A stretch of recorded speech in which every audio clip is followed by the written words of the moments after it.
Olá, seja bem-vindo, seja bem-vinda ao nosso Sub no Ar, festejando o Dia dos Pais, que será no próximo domingo, dia 7. Eu sou Rodrigo França, sou escritor do livro O Pequeno Príncipe Preto, O Pequeno Príncipe Preto para Pequenos e o Confinamentos e Afins. Hoje, em comemoração ao Dia dos Pais, eu vou receber um irmão querido, um amigo querido, uma pessoa que me inspira e nos inspira muito. Mas antes, ativa a sua notificação para poder receber promoções e para saber das nossas próximas lives. Chamo para discutir sobre paternidade e masculinidade. Apresento Lázaro Ramos, que nasceu em Salvador, Bahia, em 1978, ator, apresentador, dublador, cineasta, escritor, diretor de teatro. Foi indicado ao Emmy em 2007 de melhor ator por sua interpretação na novela Cobras e Largatos como o Foguinho. Autor dos livros infantis Paparutas, A Velha Sentada que Eu Amo, o Caderno de Rimas do João, O Coelho que Queria Mais e o seu livro Na Minha Pele. Apresento Lázaro Ramos. Vem, meu irmão. Ah, vem cá, mas o tema não vai ser amizade também, não? Tem que incluir mais um tema aí. Mas está correlacionado, né? A gente vai discutir muito sobre exemplificações positivas de ser homem, de masculinidade, de paternidade. Exato. Você sabe por que é que eu tô falando isso, né? Você sabe que eu corri atrás para ser seu amigo, né? Você lembra a primeira vez que eu fui atrás de você? Conta aí. Quando foi, meu irmão? Eu lembro do que eu lhe mandei uma mensagem tarde da noite, falei, onde é que você tá? Aí você falou, tô comendo aqui em Copacabana. Falei, vou aí. E eu estava com dois amigos, aí você falou assim, exatamente. Eu vou aí. Aí eu falei assim, Lazinho disse que vem. Aí todo mundo, tá de brincadeira. Lazinho diz que vem.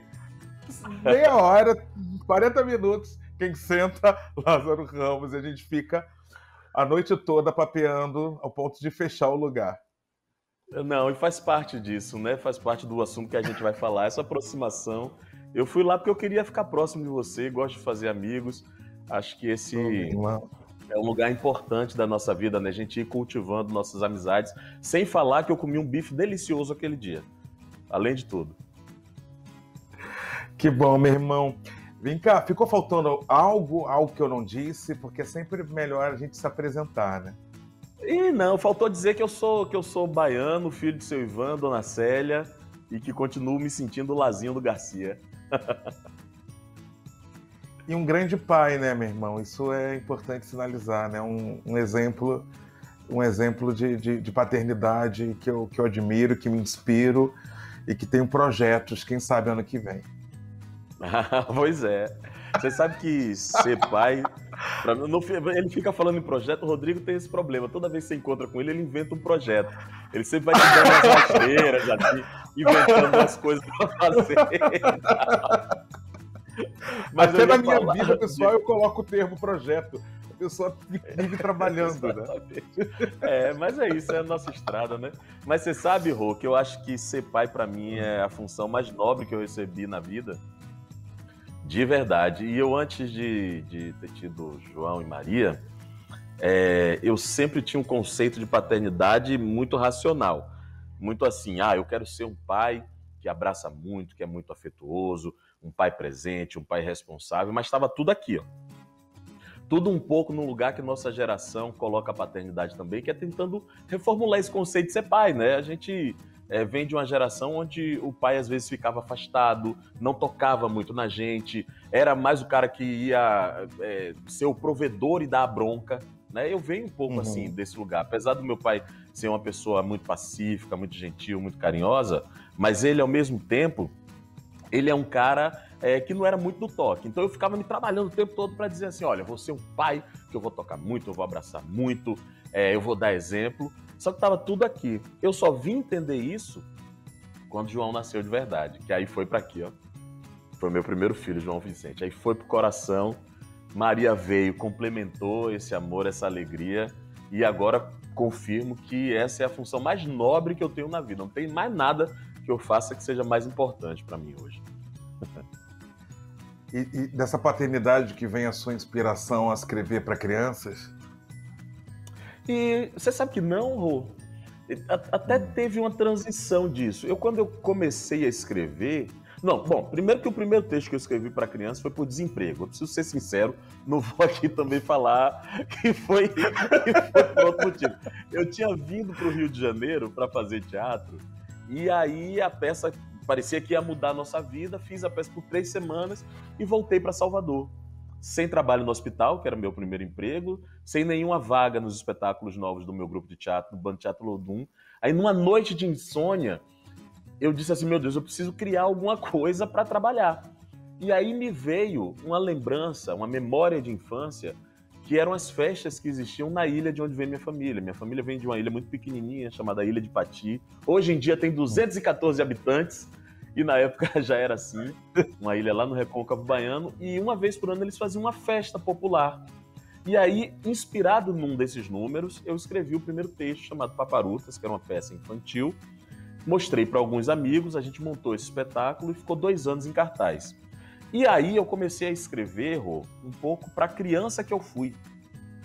Para os assuntos que eu sentia falta de falar na minha infância, sabe? Coisas que eu sentia e que eu não encontrava na literatura que eu tive acesso.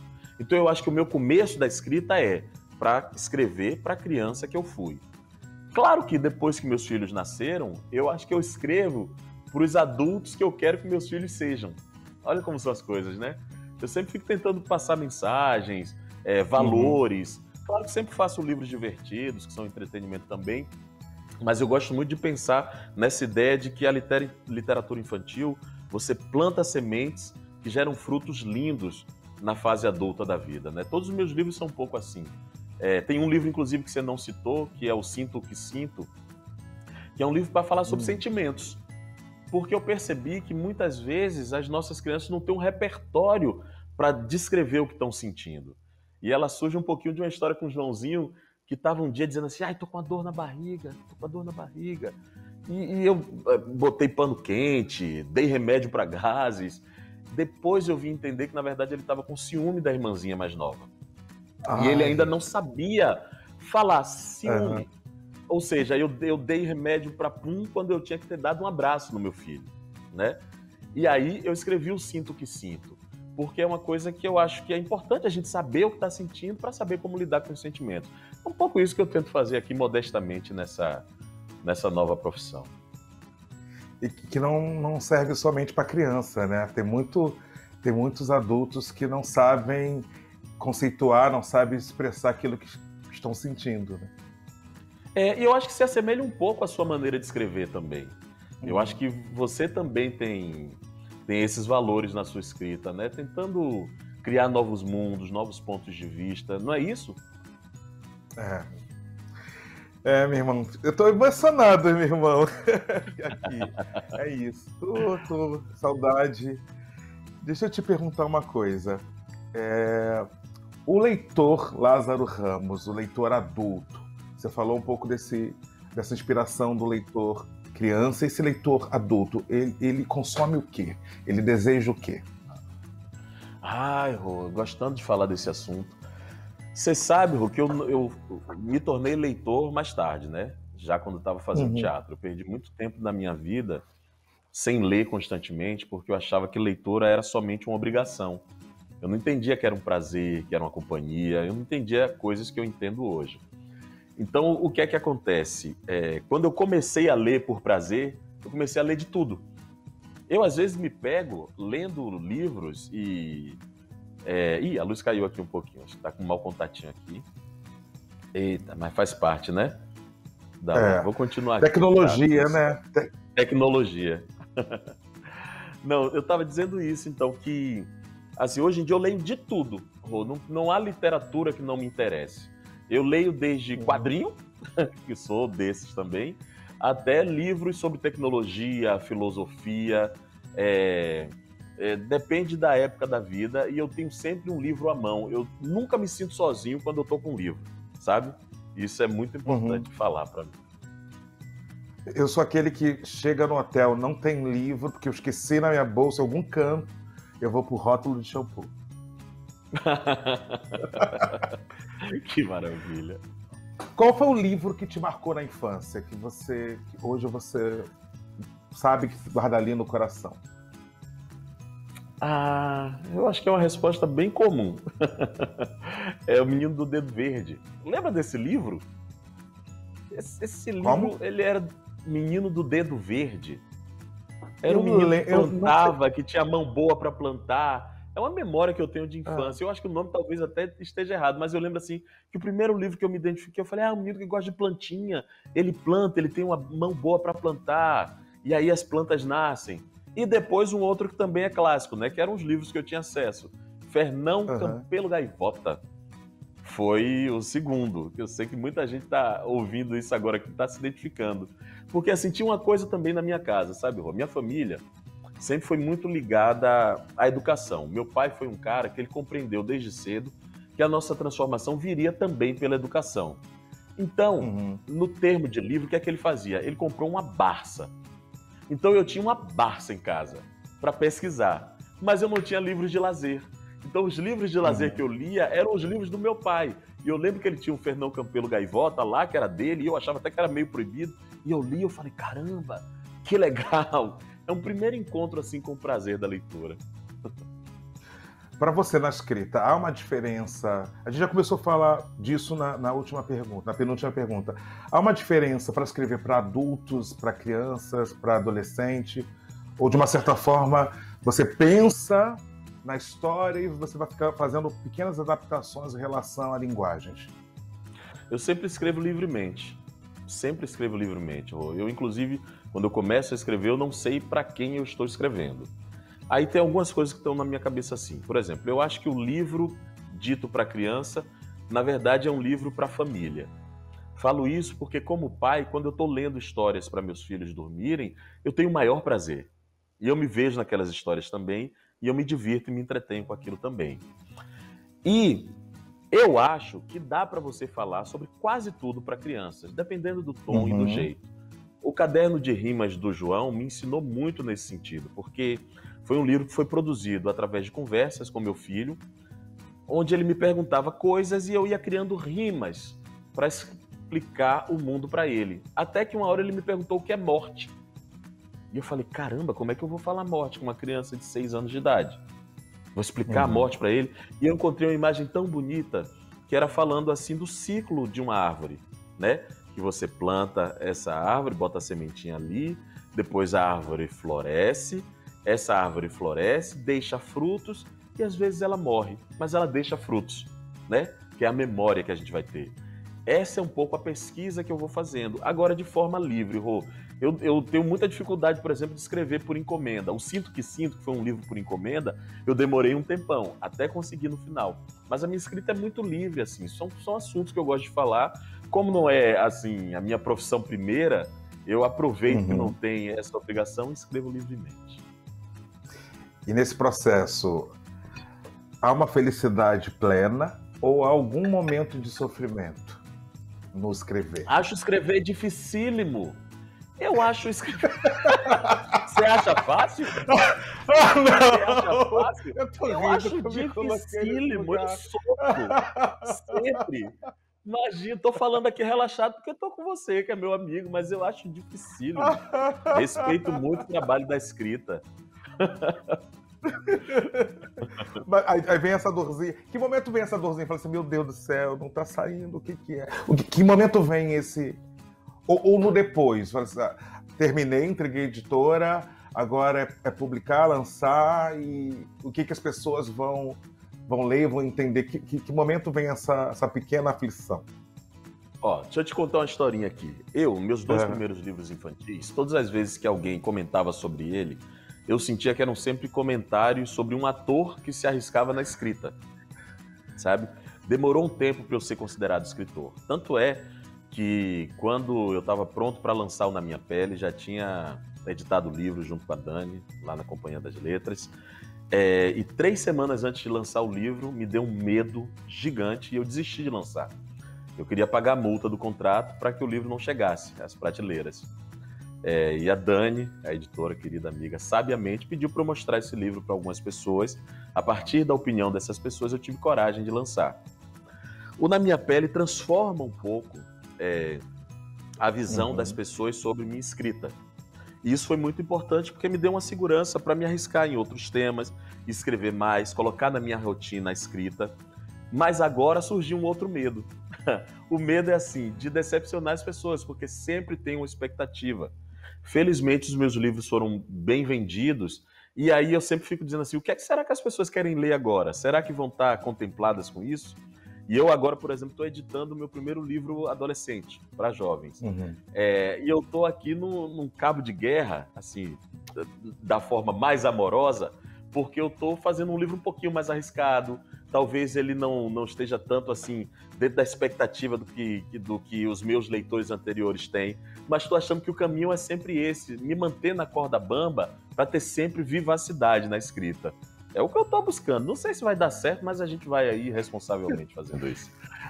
Mas tem uma vantagem que vem uma relação geracional, né? O seu leitor de antes cresceu, é adolescente, de uma certa forma, por mais que tenha essa expectativa, te respeita. Não sei. Sei lá, Rô. Respeito já é um passo 2. Eu quero ser útil. Dá vontade de ser útil. Mesmo que para ser desrespeitado, se movimentar o coração da pessoa, a pessoa mudar a mentalidade, alguma coisa, tá tudo certo. E me diz uma coisa, em cima desse próximo projeto, já pode falar nome? É o que você vai escrever com Olga Mendonça? O Olga vai fazer as ilustrações. Pois é um livro que conta a história de dois irmãos, um garoto e uma garota, que vivem numa mesma casa, mas cada um vive isolado no seu quarto, no seu mundo, né? Não conseguem interagir tanto. Esse aí eu demorei 4 anos para escrever e o nome vai ser Você Não É Invisível. Olha que frase importante. E o Na Minha Pele 2? Conta aí. Você tá muito sabido. Na minha pele. Eu tenho um ponto maravilhoso. Eu tenho uma diretora incrível aqui no meu Pois ouvido. o Na Minha Pele 2, o que é que eu posso te contar? Em tese, ele tá finalizado. Tá? Mas eu quero me dar um tempo para refletir sobre ele. Porque eu acho que o Na Minha Pele 1, ele chegou ali em 2017 e ele teve uma utilidade muito grande na vida das pessoas, no que diz respeito a pensar sobre racismo, sobre identidade, né? Sobre sonhos, sobre uma geração que está chegando aí no mundo e que se sabe também no direito de ter dúvidas, né? De arriscar, de desejar mais, de cobrar os seus direitos. Eu acho que a gente está vivendo um momento do mundo que vale a pena eu pensar nesse Na Minha Pele 2 também para uma construção de futuro, para os próximos passos. E eu acho que ele tá legal. Quem leu já gostou. Mas eu vou me dar esse tempo aqui, essa calminha, inclusive para deixar que o Pulo do Coelho e a nova edição da Velha Sentada possam circular, né? Senão fica saindo um livro atrás do outro e as pessoas não têm tempo de degustar. Me diz uma coisa. A palavra afeto vem na sua trajetória pessoal e na sua trajetória profissional. É um temperinho gostoso que você coloca conscientemente ou quando você vê, já está ali, por você ser uma pessoa do afeto? Rô, agora virou tese, mas quando eu fazia isso eu não sabia o que eu estava fazendo. Porque assim, eu acho que vem muito do jeito lá de casa. O jeito da minha família é assim.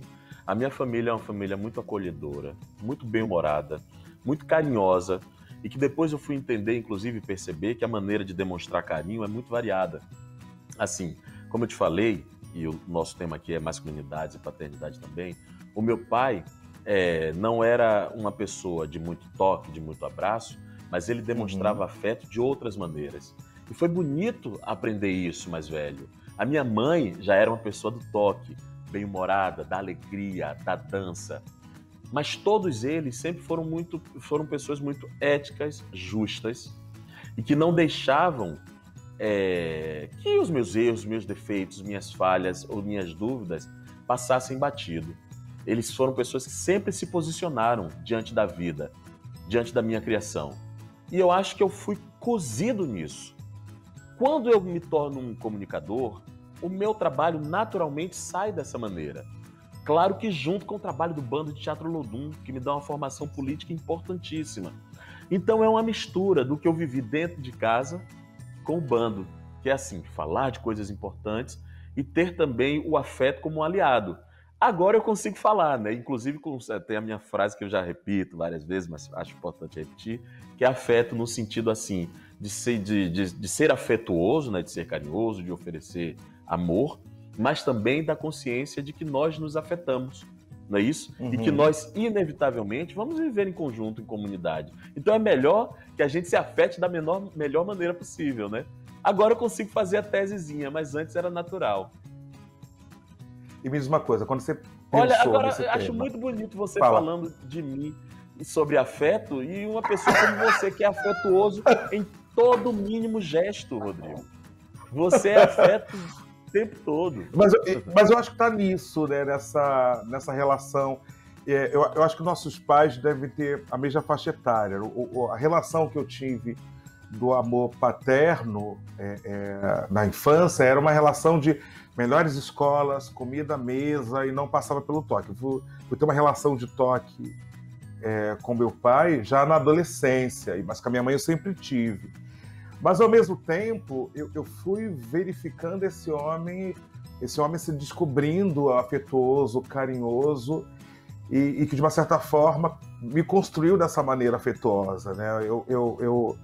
Eu tendo cada vez mais a acreditar que esse é o caminho. É óbvio, quando há possibilidade, a gente encontra um cenário possível para poder modificar a partir do afeto, a partir da escuta. Quando não tem esse cenário, se a gente puder pular fora, se a gente não pode afetar, modificar, não vale a nossa saúde. Mas hoje eu tenho certeza que vale a pena a gente tocar, sabe, ter afeto a partir do nosso trabalho, a partir das nossas relações. Você sabe que daqui a pouco eu começo a minha experiência como diretor de cinema, de um longa, né? E a primeira coisa que eu falei, olha, não quero revolucionar, subverter nada, mas, sabe, não quero modificar aquilo que está estabelecido fora da nossa convivência no set. Mas eu quero que esse filme seja uma exemplificação de respeito, de carinho, sabe, de escuta, de olho no olho. Quem nunca teve essa experiência vai passar a ter. Que bonito isso, lindo. Me diz uma coisa, meu irmão. Por que te toca esse tema? Você falou sobre a sua construção na infância, assim como a minha construção. Mas por que te toca falar sobre masculinidade? Porque você falou assim, precisamos falar sobre masculinidade, aproveitar o Dia dos Pais que está próximo. Por que te toca falar sobre isso? Acho que a resposta curta é porque traz liberdade. Rapaz, eu durante muito tempo me senti preso em cima de códigos que eram passados para mim o tempo todo, todos os dias, sabe? Códigos como, por exemplo, da gente não poder mostrar a nossa sensibilidade, a gente não poder chorar, a gente ter que ser assertivo o tempo todo, que a gente precisava provar o tempo todo de que ser homem tem uma determinada sequência de características, né? Às vezes, inclusive, ligadas à violência. Eu vivi isso durante muito tempo. Quando eu me toquei de que o caminho poderia ser outro, eu vi como isso podia me trazer saúde. Eu relaciono muito a isso. Saúde. Eu me sinto mais saudável em poder pensar sobre isso, sabe? Nem sempre eu consigo, sabe, Rô? Porque a gente é criado com... Cara, outro dia eu tava lembrando, você sabe como é que funcionava o almoço na casa que eu fui criado, da minha tia-avó, Dindinha, Helenita? Era assim, meu tio-avô, Lindu, ele é um dos fundadores do Filhos de Gandhi, que é uma coisa linda, e ele é também estivador, era estivador, já é falecido. A hora do almoço, numa casa com várias crianças, Dindinha colocava o prato dele de almoço, ele sentava sozinho na mesa, ela ficava em pezinha do lado, Ela tirava o prato dele, lavava o prato. Depois as crianças comiam, ela ficava em pezinha, tirava o prato da gente, lavava o prato. Depois ela ia comer. Eu não posso mentir para mim que eu fui criado nesse ambiente também. E que eu não estou pronto, que eu estou em construção, sabe? É uma construção de uma liberdade, dia após dia. E que, no meu caso, vem muito através da consciência, da escuta, de pessoas que vão me mexendo. O fato de me tornar pai me ensina muito todos os dias. E pai de menino e de menina, né? Menino de menina. Desafio. A gente tem que se policiar o tempo todo. Mas é uma construção libertadora. Porque eu tenho sido muito mais feliz quando eu estou me libertando dessas amarras, sabe? Eu vou dar um recado agora para quem gosta de desconto. Todo dia, 12 horas, meio-dia ali, tem um cupom de um livro que é liberado no app do Submarino. Então, amanhã, meio-dia, tem ali um descontinho para você de um livro, um cupom. Então, fique atento, fique atenta. Agora a gente vai para um quadro que eu amo, que é o Ping Pong. E dessa maneira a gente conhece um pouco do leitor Lázaro Ramos, ou seja, também de quem é Lázaro Ramos. Você lê na cama? Leio. Leio na cama. Eu leio em todos os lugares. Eu leio. Primeiro que lá em casa tem uma coisinha que é bacana que a gente faz desde cedo para estimular nossos filhos a lerem, é que eles veem sempre a gente com um livro embaixo do braço. Que a melhor maneira de você fazer uma criança ler é você ler e ela perceber o exemplo que você dá. E eu sou uma pessoa que eu não consigo ler um livro só. Eu leio vários livros ao mesmo tempo e tem livro espalhado em todo lugar. Então tem livro na mochila, tem livro no banheiro, porque eu sempre leio, demoro horas no banheiro, porque eu sento e fico lendo. Tem livro do lado da cama, tem livro no carro, tem livro no escritório, tá em canto. Você empresta livro? Olha, eu prefiro presentear pessoas com livros. Também. Eu tenho ciúme com vários. Também. Tenho vários e eu sou daquele que anota, tem anotações que eu não quero perder, assim. E quando eu empresto e é um livro que eu não tinha uma cópia, que eu não podia presentear, eu cobro de volta. Eu preciso falar isso. É péssimo isso, Rodrigo, eu tô errado. Não, a próxima seria pega de volta, já entendi que sim. Não, tem uma relação assim, se você empresta, o mínimo que a pessoa devolva. Ou a gente fala, é seu. Eu também sou... O problema, assim, que eu saio emprestando e eu não faço uma planilha Excel para saber quem eu prestei. Eu falo assim, meu Deus, cadê aquele livro? Não lembro e a pessoa não devolve. Você sabe outra coisa que eu faço, Rô? Fala. Sabe outra coisa que eu faço? Quando tem algum livro que eu gosto muito, às vezes eu vou e compro 3, que eu quero dar de presente para alguém. Eu digo assim, esse aqui, tal pessoa tem que ler. Aí eu vou, pego 3, assim. Aliás, um dos presentes que eu mais gosto de dar é livro. Então, seguindo essa dica do Lazinho, aproveita o desconto. Daqui a pouco eu libero um cupom de desconto para que você possa adquirir aí seus livros no melhor preço e sair presenteando. E principalmente a dica do Dia dos Pais. Para mim não existe melhor presente do que livro. Você usa marcador de página ou orelha? E não, sabe que eu não uso marcador, eu uso mais a orelha, ou então faço aquela coisa que tem gente que diz que não é pra fazer. Eu dobro a página. Às vezes eu dou aquela dobradinha. Você dá spoiler? Não, sabe que não? Só tem um livro que eu dou spoiler, mas é um spoiler positivo, que é um defeito de cor.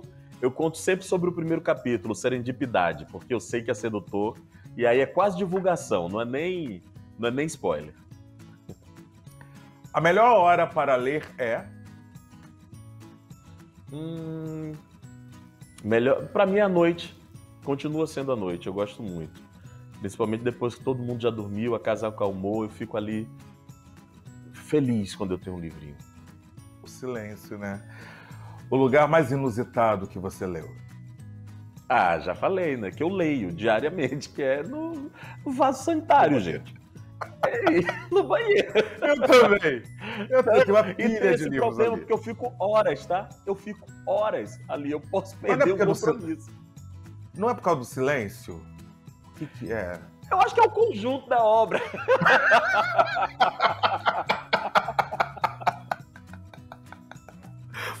O livro que mudou a minha vida foi aquele que muda. Já vou mudar a pauta, porque senão a gente já começa. Né? Não, o livro que mudou a minha vida foi Um Defeito de Cor. Um Defeito de Cor, da Ana Maria Gonçalves. Ainda é ele. Ainda é ele. Por quê? Porque é um livro onde eu consegui ver parte da minha história, da história negra do meu país, com a complexidade que eu acho que se tem. E com o nível de emocionalidade que eu acho importante se ter nessa história, e com uma pesquisa maravilhosa sobre um período da nossa história feito pela Ana Maria Gonçalves. Ana Maria é uma das maiores autoras do nosso país, quiçá do mundo. Eu percorri, eu acho que, pelo menos, grande parte dos lugares que são citados no livro. Para mim foi uma... Quando eu me dei conta disso, né, fazendo story, as pessoas... Nossa, você está em todos os lugares do livro Defeito de Cor. Aí eu falei assim, meu Deus... É isso, né, minha? Seu gênero favorito? Meu gênero favorito? Eu gosto muito de biografia. Adoro biografia. Se é para escolher então biografia. Uhum. O livro que você queria ter escrito? Torturado.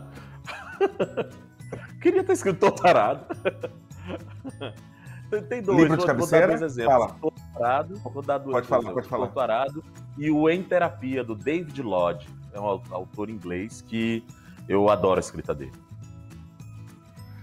Livro de cabeceira? Livro de cabeceira? Qualquer um do James Baldwin. Agora, eu tô bem numa fase... Me reapaixonei por ele. Tá me dizendo mais ainda do que me disse na época que eu li os 2 primeiros, e agora eu tô tentando ler todos. Livro bom é? Livro bom é?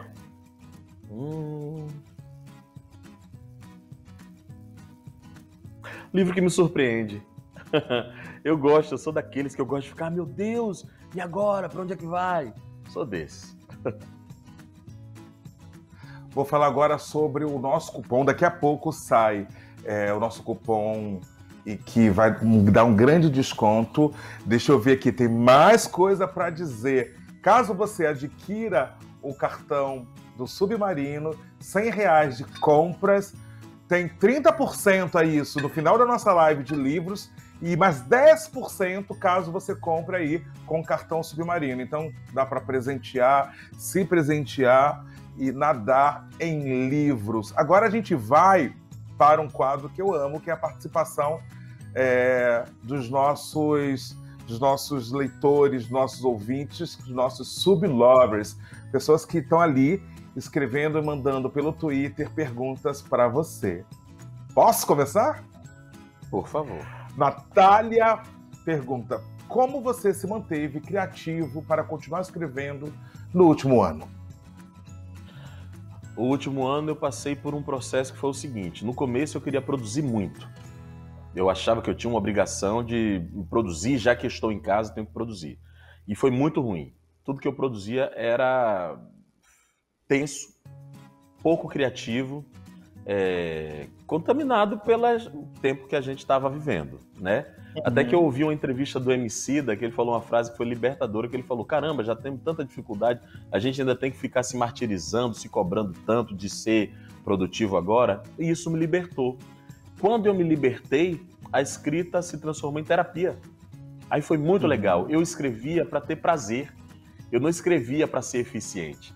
E aí saíram 3 livros, essa é a verdade. O Pulo do Coelho foi finalizado ano passado, Você Não é Invisível também no ano passado, e o Na Minha Pele 2, no finzinho do ano, ele começou a ser finalizado. Mas tudo quando eu transformei a minha mentalidade da obrigação em prazer. O Pulo do Coelho está no nosso cupom aí de desconto. Você pode, para quem não está ciente, pode falar um pouquinho sobre esse livro?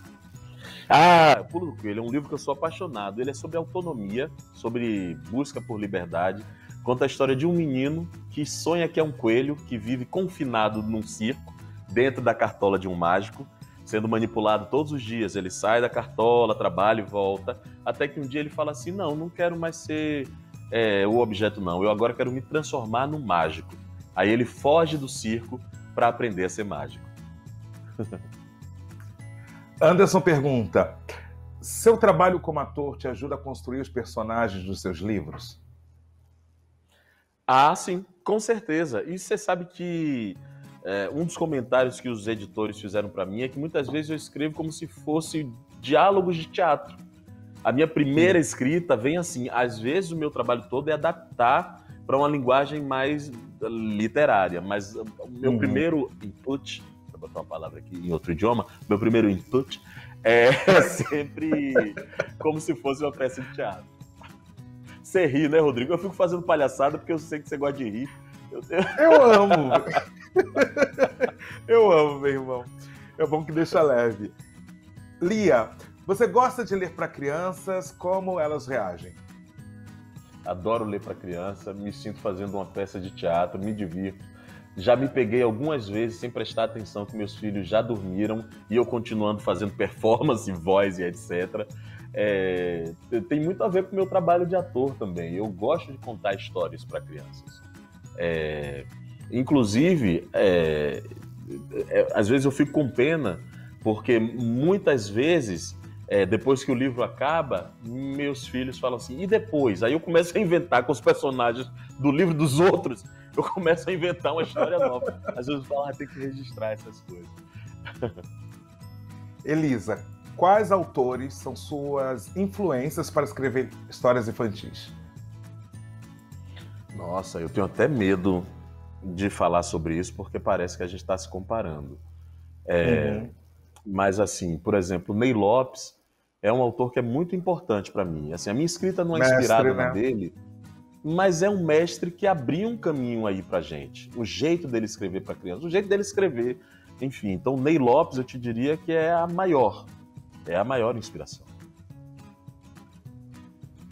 Rodrigo França, o seu livro, Na Minha Pele, vai virar montagem de teatro? Olha, a pergunta é sua.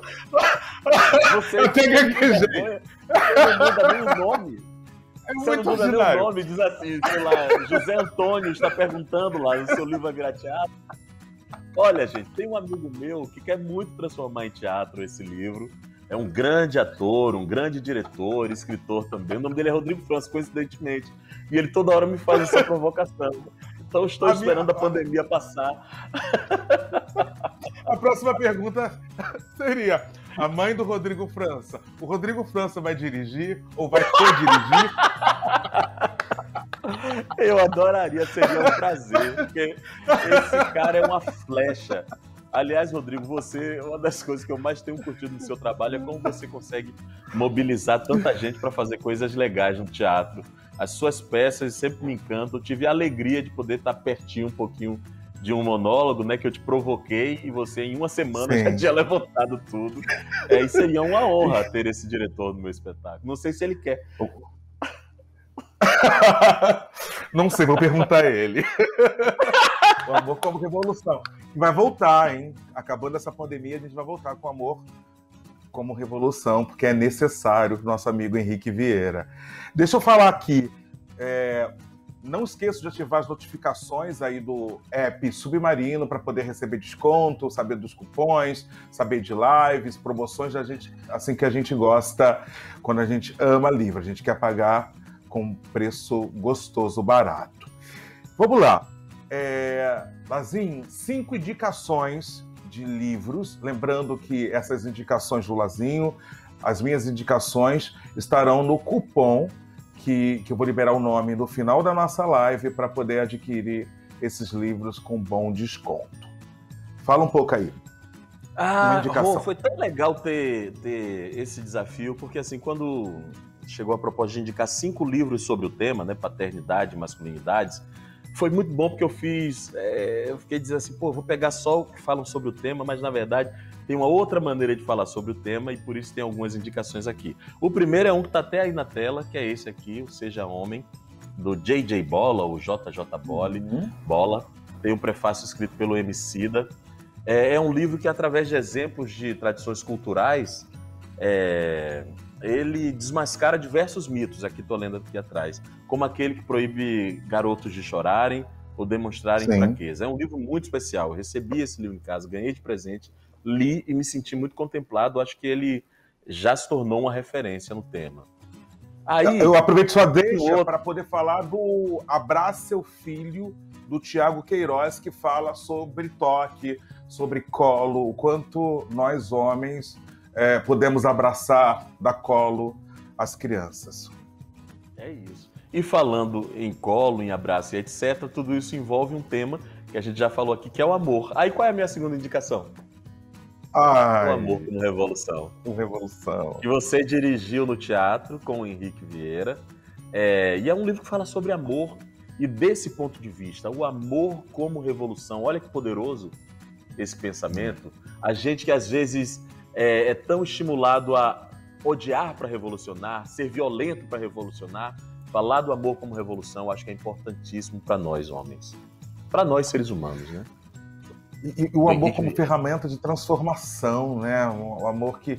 Não esse amor romântico, o amor real, o amor que transforma. Amo, amo. E também dou minha dica. Pode se intercalar? Porque Claro, aí fica obrigado. papo. Eu amo trocar contigo. Famílias Homoafetivas, da Alicia Loutran, que fala sobre a desconstrução dessa família, acrescenta sobre essa relação do conceito do que é família, que é um conceito tão plural, tão diverso. Fala aí, meu irmão. Pronto. E aí, o livro de poesia. Olha que nome simbólico. Tudo nela é de se amar, da Luciane Nascimento. Preciso explicar alguma coisa? Não. Não. É isso. Masculinidade também é amar. É isso. Apenas leiam. Tudo nela é de se amar. Eu li. Olha como eu tô emocionado. Eu li. Pai de Menina, do Marquinhos Mion, sobre essa relação. O que é ser pai de menina? E agora, a partir dessa notícia, como é que eu posso me reconstruir? E como é que eu posso também ajudar a melhorar o mundo, né? Qual a nossa responsabilidade quando a gente é pai de menino, mas também pai de menina? Fala aí, meu irmão. Sejamos todos feministas. Chimamanda Adichie. Olha só, Rô, olha a primeira frase que tem aqui na orelha. Olha que lindo. O que significa ser feminista no século XXI? Por que o feminismo é essencial para libertar mulheres e homens? Já começa assim. Libertação. Aqui, ó. Sejamos todos feministas, Chimamanda Adichie. Necessário mesmo. E deixo, por último, no meu, né? Entre o Mundo e Eu, do Ta-Nehisi Coates. Nunca sei se é a pronúncia certa, me perdoa. Mas é interessante sobre essa relação desse jornalista que acaba escrevendo cartas que viram livro para seu filho, né, para poder discutir sobre o que é ser um menino negro, o que é ser um homem negro nas Américas, tão necessário. Fala, meu irmão. Já está aí na tela também. Terra Estranha, James Baldwin. Mas James Baldwin é uma indicação da obra inteira, né? Não dá para indicar um livro só dele. A sensibilidade, a qualidade da escrita dele é transformadora. Lembrando que no encerramento eu vou liberar o nome de um cupom que dará 30% de desconto e mais 10% de desconto caso você compre com o cartão Submarino. E se você não tiver o cartão Submarino, faça, porque você vai ganhar aí o direito de comprar livros, presentinho de R$100. Vamos para agora, onde minha diretora... o gênero no cinema. Seu gênero, meu irmão. Meu gênero no cinema? O seu gênero. Quando você pensa nessa temática, masculinidade, paternidade, o que você pensa no cinema? Quais são os filmes que você pode indicar pra gente? Nossa, eu vou te falar uma coisa. Mistérios, documentários.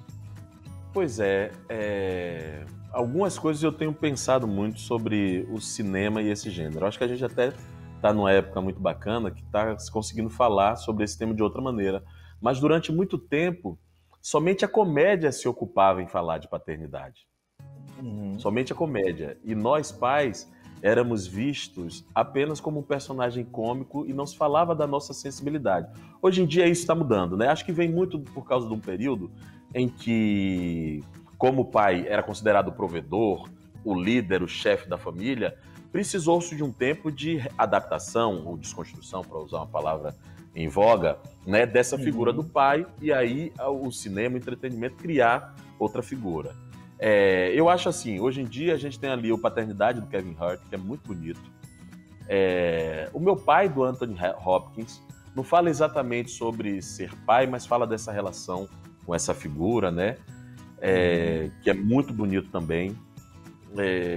E eu acho que o nosso cinema ainda vai surpreender muito a gente a esse tema, porque eu acho que a gente está chegando, inclusive, neste momento, de contar mais histórias sobre isso. Talvez eu esteja até fazendo uma divulgação do meu próximo filme, que realmente mas é porque, assim, um grande desejo que eu venho semeando já há uns 8 anos era o de fazer filmes sobre paternidade. Eu estava procurando, pedindo aos diretores, até que eu fui convidado para fazer o Papai é Pop, que é um filme baseado no livro do Marcos Piangers, e fui muito feliz. Ivo Rodrigues, vou te dizer, eu vou fazer vários outros filmes sobre paternidade.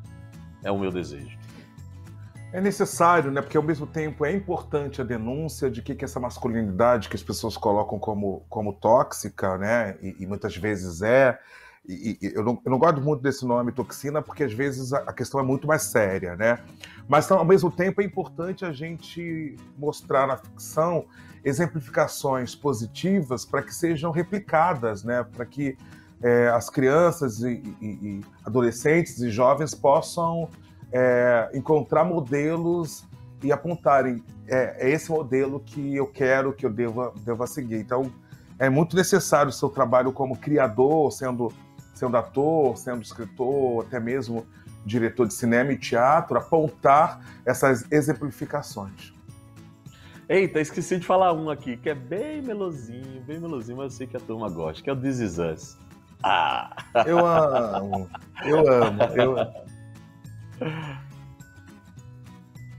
Eu gosto muito do Hair Love, que está na rede social, tá disponível no YouTube, que eu amo. Esse pai que cuida da sua filha, cuida do cabelo da sua filha. E é lindo, né? Essa figura que dificilmente é mostrada, cuidando da menina, do cabelo da menina, tá ali, apontando ali a partir do afeto. Em Busca da Felicidade, para mim também é um abraço, né? Um filme que te abraça. O quanto a gente pode buscar subverter a dificuldade da vida a partir do olhar atento ao seu filho, né? Subverter e mostrar a beleza em muitos lugares ou em situações que às vezes a gente nem encontra ou nem enxerga a beleza. Rei Leão, para mim, também é um clássico. É velhinho, mas é um clássico.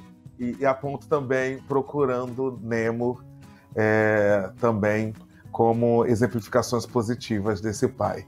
Fala, meu irmão, tem mais algum? Não tenho mais nenhum, não. E que boas lembranças essas suas, ótimas lembranças. Qual é o seu filme favorito? Difícil para mim sempre responder isso, porque eu gosto de tantos. Caramba, vou escolher Nós Que Nos Amávamos Tanto, do Héctor Escola. É um filme que fala sobre amizade, já que estamos aqui entre amigos. Um filme muito bonito, conta a história de 3 amigos, uma amiga e 2 amigos, ao longo de uma vida inteira.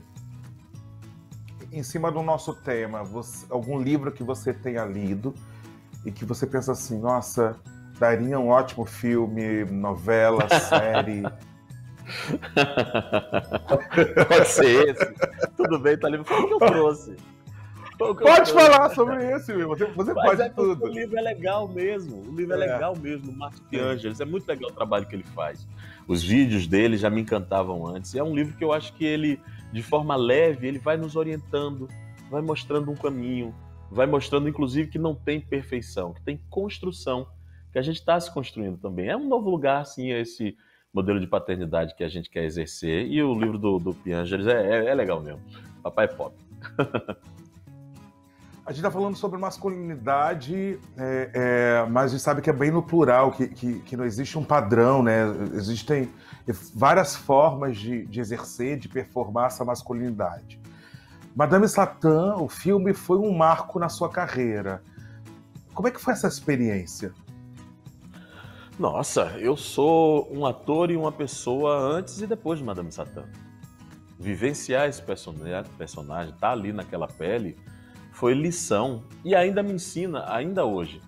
O tempo vai passando e a maneira que veem ou descrevem esse personagem, e que já era um personagem que realmente era controverso, que era assim, que tinha uma vontade de se libertar, mas tinha amarras também, né? Isso diz muito, né? Ele é o retrato de uma época, o retrato de um lugar, e como ator, poder estar nesse lugar que, por vários motivos, né? Esse cara que primeiro tinha como único recurso de sobrevivência o seu corpo e usou para sobreviver, seja na capoeira, seja na sua sexualidade, seja como membro daquela família, né? Uma família formada pela Tabu, personagem do Flávio Baurac, e pela personagem da Marcélia Cartacho, a Laurita, né? Que é um outro modelo de família. Naquela época, inclusive, não se falava desse modelo de família no nosso cinema, né? E o Karim, que é esse grande gênio do nosso cinema nacional, ele ampliou essa visão. E foi muito importante para mim, foi transformador e continua me transformando. E daqui a pouco, medida provisória aqui no Brasil. Daqui a pouco, medida provisória. Baseado na peça, que também é livro, né, do Aldre Anunciação, peça chamada Namíbia Não, que resultou num livro chamado Trilogia do Confinamento. Novembro vamos estrear nos cinemas. Você aparece um cadinho lá na cena final. Felizmente tive essa honra, esse privilégio. Obrigado, estou ansioso para poder mostrar às pessoas. Medida provisória. Vou liberar medida provisória. Então, em novembro. Novembro. Então, vou liberar o nome do nosso cupom Atitude. Dá desconto de 30%. E se você comprar com cartão Submarino, mais 10% de desconto. A oferta só vale até segunda-feira ou os 500 primeiros pedidos. Lembrando que todas essas indicações, esses livros que nós levantamos, tem esse desconto valendo para esse cupom. Agora a gente vai, meu irmão. Exclusivo no aplicativo, no app Submarino. Não dá esse mole. Então, 30% utilizando o cupom Atitude, tem que ter Atitude, e mais 10% caso você compre com o cartão Submarino aí no app Submarino. O seu autor favorito, meu irmão, é Marcos... A pronúncia Piangers? Piangers. Piangers. Fala um pouco, por que ele é importante para você? Olha, quando Thaís engravidou, eu fui procurar literatura sobre esse assunto. Encontrei alguns livros que falavam de forma cômica, mostrando a falta de jeito do pai com a criação dos filhos. Encontrei livros sobre nomes, encontrei livros sobre casal, encontrei livros sobre bebês. Encontrei teses que falavam do assunto de uma maneira analítica e acadêmica. Depois que o João Vicente nasceu e que eu já tinha experimentado várias coisas, eu tive muita vontade de conversar sobre as várias fases de crescimento de um filho, de uma filha. E eu não encontrava um lugar. Encontrei aqui, nesse lugar. Ele vai falando de cada fase, no momento da gestação, o momento que nasce, os primeiros aprendizados, quando a gente vê aquilo que a gente não sabe, quando a gente vê a cultura que a gente vive e que às vezes vai excluindo a gente também, e uma cultura onde a gente também, vários pais não registram seus filhos, não se aproximam. Esse livro fala sobre isso, de um jeito muito leve, muito bacana. Então, para mim, foi uma revelação quando eu tive contato com esse livro. Foi muito importante, inclusive pela maneira que fala, sabe? Que é uma maneira, muitas vezes, inclusive, despretensiosa. Porque aí a gente tem que também encarar os nossos desafios. Às vezes é difícil para a gente falar sobre esse assunto. Eu lembro que uma vez eu fiz um grupo de WhatsApp com alguns amigos que eram pais recentes E a gente só falou sobre filhos durante 1 hora. Depois o assunto mudou para futebol, para casamento, para piada, e a gente não tinha, cara, a liberdade, vou usar essa palavra de novo, a liberdade para falar sobre criação de filhos, que é tão importante, né? Porque como eu falo sempre, a gente está em construção e a gente conversar sobre isso, a gente vai aprendendo. E esse livro foi uma conversa para mim, por isso que eu escolhi ele. E qual é a característica mais marcante dele? Essa leveza, despretensão, Aham. o mapeamento de fases que nós, enquanto pais, vamos vivendo, né? Como eu falei ali, do momento da gestação até o momento da criação, que ela não se encerra nunca, né? E é isso, acho um livro pop. Bacana. O seu livro favorito? Como assim, Rô? Dele. O seu livro do Marcos Perges, é esse mesmo. Papai é Pop. E aí eu já lembro que também está aí com desconto 30% no final da nossa live, os livros do Marcos Perges, 30% de desconto, e caso você compre com cartão Submarino, mais 10% de desconto. Já está no final da live, diretora? Tá caindo uma lágrima aqui, porque eu acho que sim. Fez uma cara de zangado, triste. Ficou triste. Eu tô triste. Ela não respondeu. Ficaremos mais 2 horas aqui conversando. Maravilha. Vai ser qual tema agora? Tem que mudar de tema. Vamos falar de quê agora? Brincadeira. Não, tô brincando, direção. Sou disciplinado. Eu vou terminar. Suas considerações, meu irmão. Dá o seu recado, é o momento de dar o recado. A sua palavra hiper positiva. O seu Dia dos Pais. Dá um recado para esses pais que estão nos assistindo. O meu recado vai direto para os pais, falando muito sobre não perder a oportunidade de viver essa aventura que é cheia de desafios, mas cheia de descobertas, conquistas e muito afeto. Muita gente, às vezes, abre mão de estar próximo dos seus filhos, né? Não estou falando do abrir mão por ter que trabalhar muito, carga horária, grande trabalho. Estou falando por abrir mão, por não ser presente, por não registrar, muitas vezes. E eu queria falar desse assunto falando sobre os ganhos que se tem ao se ser pai. Quando meus filhos nasceram, eu tive vontade de mudar o mundo por eles e pelas outras crianças. Eu fui me melhorando dia após dia, porque eles vão fazendo você se conhecer um pouco mais. E é muito prazeroso você ver o desenvolvimento de uma criança. Cada conquista, você vai tendo tanta alegria. Então não percam essa alegria não. Ela é muito boa, muito positiva. E que bom que a gente hoje em dia pode falar sobre esse assunto dessa maneira que a gente falou aqui, sabe, Rô? Na compreensão de que a gente está construindo um mundo também através dessa função tão nobre que é ser pai. Meu irmão, obrigado por inspirar tanto. Muito obrigado pelas suas palavras tão necessárias. E é isso, né? A gente precisa cada vez mais de exemplificações positivas para que outros homens possam ouvir, nos ver e falar: é possível ter essa liberdade que você falou, é possível subverter uma lógica perversa, violenta do que é masculinidade. É possível ter afeto, ter responsabilidade, é possível ter atitude. Olha o gancho, ter atitude, que é o nosso nome, o nome do nosso cupom de desconto.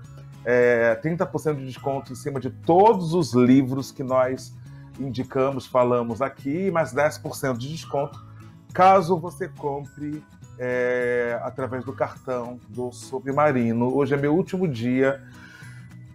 Que honra tê-lo aqui no meu último dia como apresentador dessa experiência fantástica. Quando chega no último dia, a coisa fica quente, a gente sabe como fazer, como lidar com essa câmera, com o ponto, com a diretora carinhosa falando aqui, carinhosa mesmo, com toda a paciência do mundo. Quero agradecer ao site Submarino, ao app Submarino. Quero te agradecer, Lazinho, por essa generosidade. Eu sei que a vida corrida, a vida profissional, a vida pessoal, por estar aqui conosco. Muito obrigado, meu irmão. Imagina, eu que agradeço. Foi agradabilíssimo. Que bom a gente poder se encontrar, mesmo que virtualmente. Obrigado pelo convite, Submarino. Tamo junto. Então, toda quinta-feira, um convidado, uma convidada para poder falar sobre sua experiência, sobre sua forma de escrita, para falar sobre indicações de livros. Toda quinta-feira, às 20 horas, o nosso Sub no Ar. E eu fico por aqui, lembrando do nosso desconto, nosso cupom de desconto, 30% dessa nossa live, em homenagem a essa paternidade, essa masculinidade responsável. O nome do cupom é ATITUDE, 30% de desconto e mais 10%, caso você compre com o cartão Submarino. E se você não tiver o cartão Submarino, faça, e que você ganhará ali o direito de comprar R$100 de livros. Muito obrigado. Até a próxima. Parece que eu venho agora como uma pessoa que será entrevistada. Fala, diretora. Eu virei... Olha... Lazinho, que ela disse? Lazinho, olha a diretora me falando. Até quando eu serei diretor do próximo espetáculo do Lazinho Ramos? Toda a equipe está na campanha. Toda a equipe do programa, da nossa live, toda a equipe do Submarino já está fazendo campanha. Parece que está aqui escrito embaixo, Rodrigo como diretor. Brincadeira. Que maravilha. Amei. Obrigado, meu irmão. Obrigado, irmão, gente. Obrigado, muito obrigado. Até. Um beijo, saúde e, como diz Lazinho, afeto.